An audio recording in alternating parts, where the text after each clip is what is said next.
8h39, Patrick Cohen. Le fameux de l'info. Bonjour Raphaël Antoven. Bonjour Patrick. C'est de Twitter que vous nous parlez aujourd'hui, le fameux réseau social dont tous les utilisateurs peuvent désormais rédiger leurs tweets en 280 caractères et non plus en 140. C'est une révolution vraiment, selon vous? Écoutez, j'entendais tout à l'heure Raphaël Duchemin, nostalgique de la concision sur Twitter et inquiète comme Bernard Pivot ou Stephen King des logorrhées que va déclencher ce droit nouveau.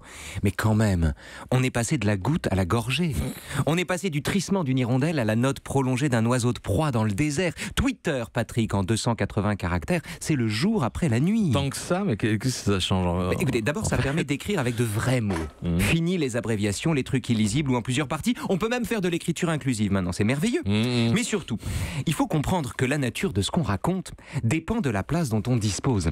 La limite des 140 caractères avait pour effet très concret de produire de la véhémence ou du crachat. Pour quelle raison? En 140 caractères, vous n'avez de place que pour un seul angle. Et comme il faut se résoudre à des contorsions ou des bidouillages infinis pour faire tenir une pensée complexe ou paradoxale en un seul tweet, la plupart des gens se dispensent naturellement d'un tel effort et du coup, par la force des choses, Twitter est devenu ce qu'il est. C'est-à-dire un monde de haine, d'insultes, de procès d'intention, de coups bas, de troupeaux qui se forment sur des gens qu'on exclut et surtout de l'enfermement de l'opinion dans l'identité qu'on attribue à celui qui la donne.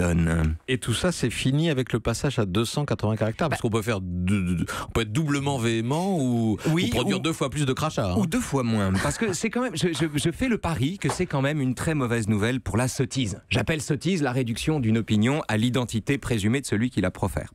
Avec 280 caractères, on a tout simplement désormais, me semble-t-il, la place de démontrer la chose qu'on dit, de devancer un procès d'intention, de donner sa chance au discours d'en face, ou mieux, de changer d'avis. Twitter, jusqu'à présent, ne servait qu'à fuir le débat en collant des étiquettes sur la tête des gens qui pensent différemment. Et c'était très difficile, en 140 caractères, de produire un discours tout en retirant l'étiquette que votre interlocuteur vous a collée sur le front.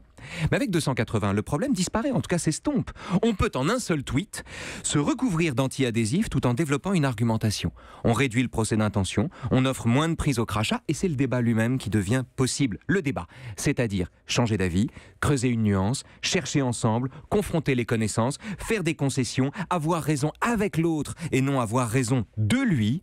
Or cet exercice, qui est ce que nous avons de plus précieux et qui nous lie plus sûrement qu'une tradition, est immensément facilité par ce gain d'espace et de temps. À 140 caractères, les mauvaises langues prospèrent. À 280, elles vont manquer d'oxygène. Le fin mot de l'info? Le fin mot de l'info, c'est que 2 fois plus de place, c'est 10 fois plus d'espace. Merci à vous Raphaël Antoven et à demain. Europe 1.